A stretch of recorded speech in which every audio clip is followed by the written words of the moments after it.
want to just start off with thinking about this question: what will chaplaincy look like when we get back to school?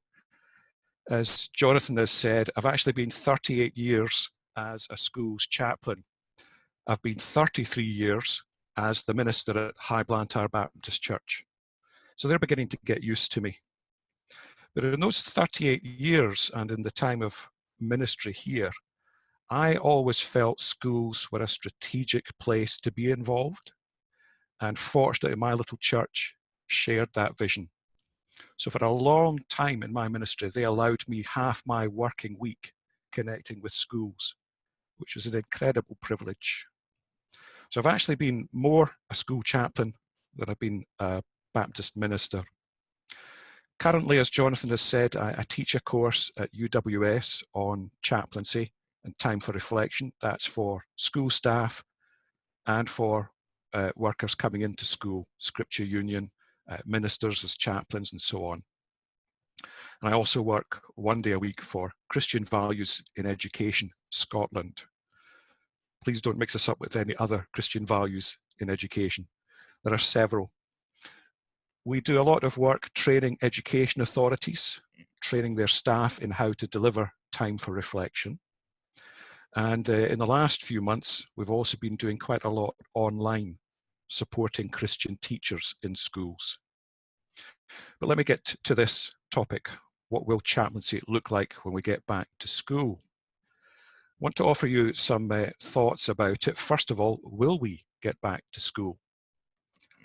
Each education authority will have a different policy on this, but it's looking likely in South Lanarkshire that there will be very strictly limited access for any visitors, and that will include school chaplains. So I think there is a point for prayer there. Will we get back to school?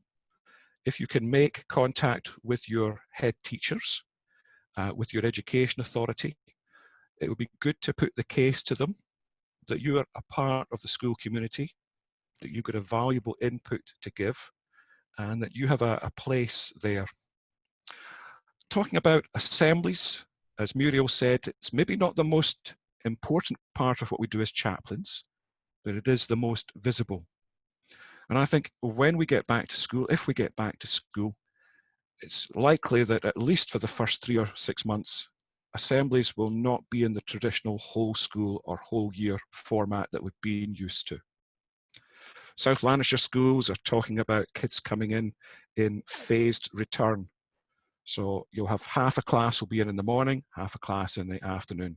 You're just not going to have whole school groups, whole year groups.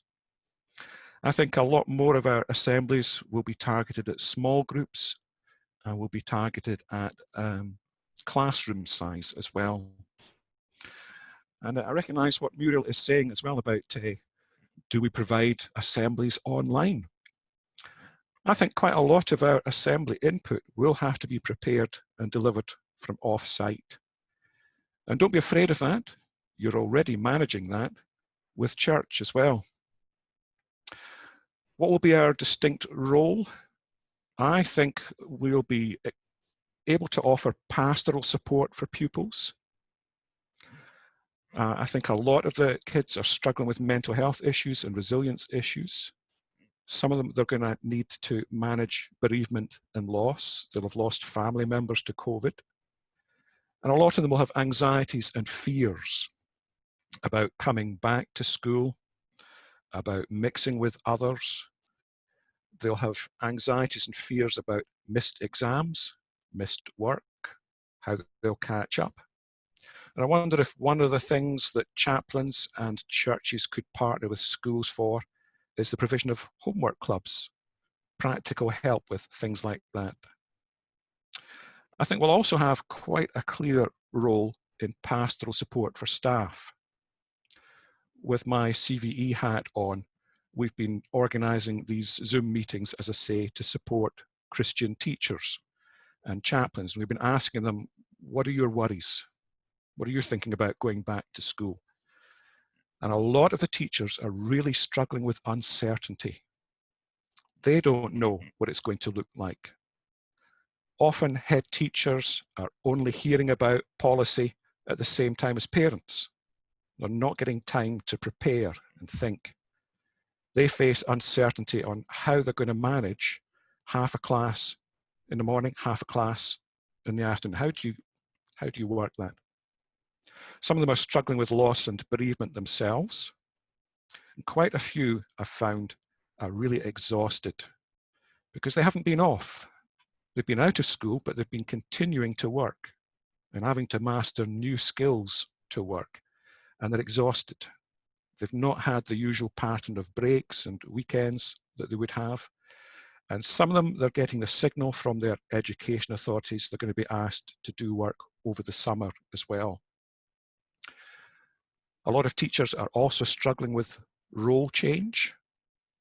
They've been used to teaching, but there's pressure on them now to become almost social workers, to become IT experts. There's changes in the role. One of the teachers described it, I'm going to be a nose wiper and nappy changer as well. And there's a resentment about that.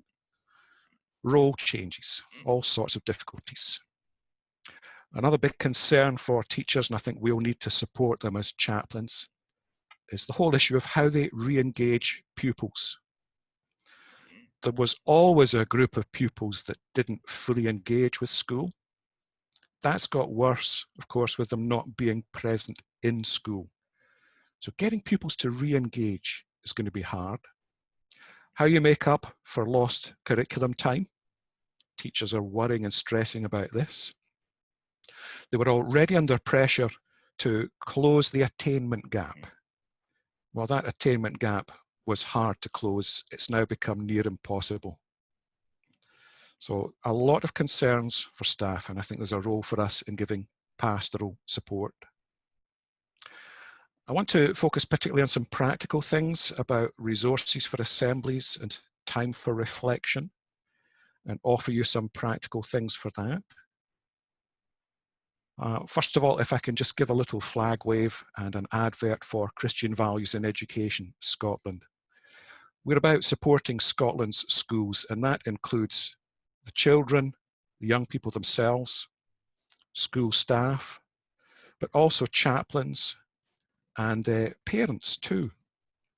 We've done a lot of work in the last 18 months on our website, and there it is, cvescotland.org.uk. We've got supporting Scotland schools, and we've got the 3 aims: equipping, networking, and resourcing. The site has got a whole host of resources, permissions and boundaries, what you can and can't do, but also a really good search engine now. So if you've got an assembly coming up or a class time coming up, you'll find some resources to help you there.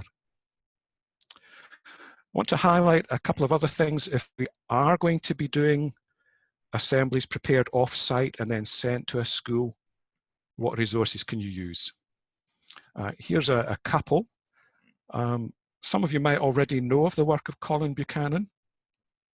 Colin Buchanan is an Australian. He's a brilliant singer and a committed Christian, working a lot resourcing Australian chaplains.